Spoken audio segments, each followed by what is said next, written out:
Hi everyone, welcome back to my lab and today's video, which is going to be my review and demo of the brand new Natasha Denona Mini Glam Palette. You all know how much I love Natasha Denona, and when this released on the Sephora app, I think it was December 24th, you know I couldn't resist and I had to order it. Before we get into the video, if you're new here, I'm Yori. Thank you so much for clicking on my video. I hope you're gonna like it and consider subscribing and joining my makeup family by hitting that subscribe button and also ringing the bell so you're notified when I upload new videos. Now without any further delay, let's go ahead and get into it. First, let me say I'm a little bit sick and so my voice is going to be sounding a little bit different. I just took like a cough drop to see if that's going to help, but just bear with me for today. As I mentioned in the intro, I purchased my palette on the Sephora website on December 24th when it launched, and it said it wasn't going to be available until like mid-January or early January, but that wasn't the truth because I just checked online to double check the price and see if it was available, and it is still available. So if you're interested in picking this one up, it is available on the Sephora website, and I'll leave it linked down below as always. The price for this one is $25, which is the price for all Natasha Denona mini palettes. The shelf life is 24 months. You do get 5 shades. You have 2 matte shadows and the others are metallic. Here's the outer packaging of the box, and you do have the ingredients listed on the back. As far as the amount of product you're getting 0.8 grams per shade, which is a very small amount of product, but of course we know that from the Natasha Denona mini palettes, and Natasha Denona is a cruelty-free brand. So here's what the palette looks like. It has a very nice kind of like rosy tone to the packaging. It's like a metallic rose gold, and you do have 5 shades in the palette. Of the 5 shades, 2 of them are re-promoted from other palettes and 3 of them are brand new to this specific palette. Here's a close-up of the palette and of the shades themselves. Very pretty, kind of cool tone, neutral shades. This isn't a first impression of the palette. As you'll learn when I go into the demo, I did use the palette to create 2 other looks besides this one, so I've used every single shade in the palette, and I find the palette to be the typical Natasha Denona quality. I do want to go ahead and show you some swatches. Just be aware that the very first shade, which is called Golden Flesh,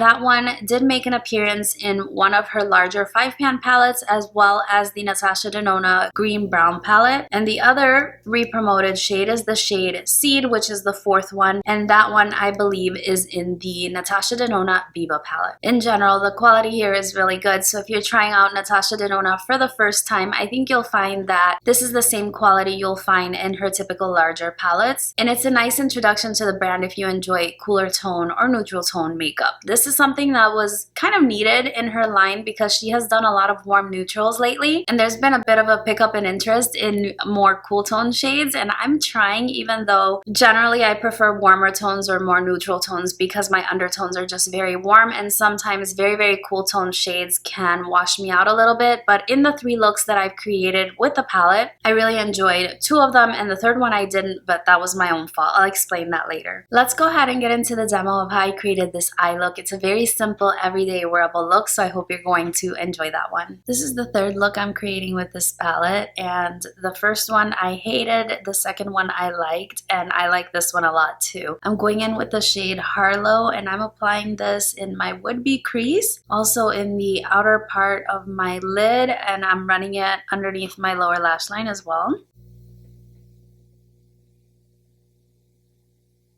I'm using the Mario and Sephora blending brush from the set I reviewed on my channel. I think that was about 2 videos ago or so. The reason why I didn't like the first look I created with the palette is because I tried to do a halo eye and I placed the deepest shade on my inner corner, and my eyes are just too small and too hooded to be putting neutral tones or more, more natural tones in that eyeshadow shape. I think whenever I do halo eyes, they look best when I'm using bright colors, non-natural colors. So even though I've done a lot of smoky kind of winged out looks on my channel lately, this one is going to be more of the same just because it's the most flattering on my eye shape, but I'm going to try to put a little spin on it by doing that smoked out wing. Next, I'm going to take the shade Golden Flesh, and I'm going to apply this first with my fingers.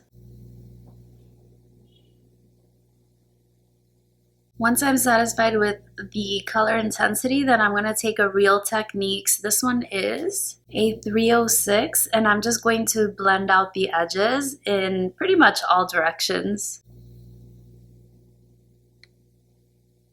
As you can see, that already looks pretty nice for just an everyday kind of look. I'm going to take the shade Faye and I'm going to apply that to the inner corner, and I'm using again a Mario and Sephora smudger brush this time. And I'm just going to apply that to the inner corner of my eye, a little bit into the lid. And I'm also going to run that along the lower lash line, but just on the inner part of my eye to open it up a little bit. I'm kind of creating the shape where my would-be crease is supposed to be. I can feel the bone under there, so I'm just kind of swooping it upwards, kind of like Allie Glines does, but she has a beautifully defined crease. It just helps give my eyes a little bit more shape. I'm going to create the wing now with the shade Seed and the Mario and Sephora Collection brow brush. So essentially all I'm doing is stamping it along my lash line. This is the deepest shade in the palette and it actually blends out beautifully. I did a winged out smoky look on, what day was that? I think it was Saturday, and it looked really pretty. It blends out really nicely. It's a really good color for deepening out the outer V, but because I want to do something, you know, just a little bit different, I'm going to just create kind of like a smoky wing with it. I'm doing it in a wing shape. I think my other eye turned out better, but you know, that's the name of the game. Since this is kind of a brown color, it doesn't have to be super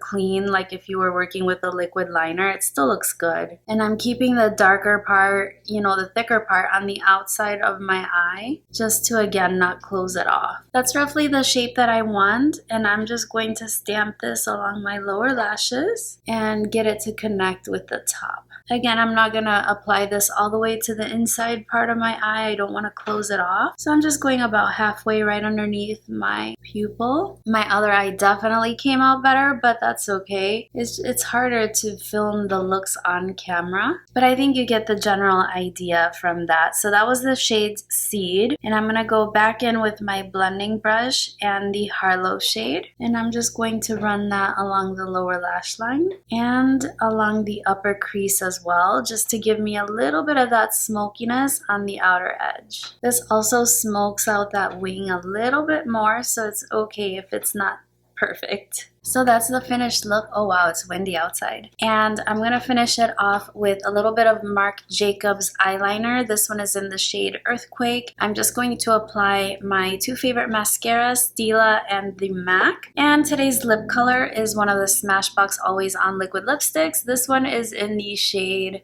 Spoiler Alert. I thought you'd appreciate getting a quick peek at the finished eye look before I zoom out after I put on all the finishing touches. I think it's really pretty, definitely very wearable, just an easy palette to work with, a really easy eye look to create, so hopefully you enjoyed that. Now I'm gonna be right back with my final thoughts. I hope you enjoyed seeing how I created this eye look. It was super simple to create. The shadows performed beautifully. The only shade that gave me a little bit of fallout was the shade C, but that's because the technique I was using to apply it. And one of the other looks that I created, I blended that one with a fluffy brush and I didn't get any fallout. I was using a brow brush, which is really firm and stiff, and so when I was stamping the wing liner into my eyes, I did get just a tiny bit of fallout, which I was easily able to brush away. Other than that, typical to her formula, if you want a really foiled metallic finish, it's best to go in with your fingertip or a damp brush. I used my fingertip, and then I also used dry brushes to blend them out a little bit. I think this is a really cute palette, a really nice, easy to use palette where you can get, you know, a few looks here or there. I created 3 very different looks, one of which I didn't really enjoy, but as I mentioned, that is because of my personal eye shape. It just wasn't flattering. But it's a good little palette, definitely handy for traveling, or if you want to try out Natasha Denona for the first time, it gets my stamp of approval. Let me know if you decided to pick this one up. I don't think it's a necessary addition to your collection. I think that you can find these shades if you have the Anastasia Beverly Hills Sultry palette, if you have the Natasha Denona Biba palette, that one is pretty neutral as well. You can create very similar looks, and you can definitely apply the technique I used today to any eyeshadow palette you may have. That's really everything for this tiny review of the tiny palette. I hope you enjoyed it, and if you did, please don't forget to give me a thumbs up. Again, I'm sorry about my voice. Not happy about starting the new year off sick, but I don't get sick too frequently, so I figured I was due. Thank you so much for watching my video and spending a few minutes of your day with me. I really appreciate it. I look forward to reading your comments in the comment section and to seeing you again very soon on my next one.